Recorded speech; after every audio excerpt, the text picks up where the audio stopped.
کیا آپ سیاست کو لیفٹ کے نقطۂ نظر سے دیکھتے ہیں یا رائٹ کے؟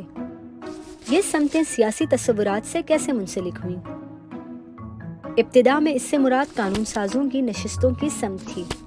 1789 کے انقلاب کے بعد فرانسیسی قومی اسمبلی نے ایک نئے آئین پر بحث کی۔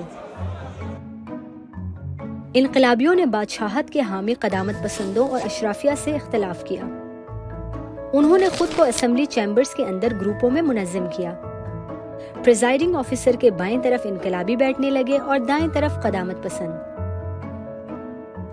بیٹھنے کی یہ ترتیب برسوں تک جاری رہی، لیکن 18ویں صدی کے وسط تک صحافی سیاسی نقطۂ نظر کو بیان کرنے کے لیے بائیں اور دائیں کو اختصار کے طور پر استعمال کر رہے تھے، اور یہ سلسلہ آج تک جاری ہے۔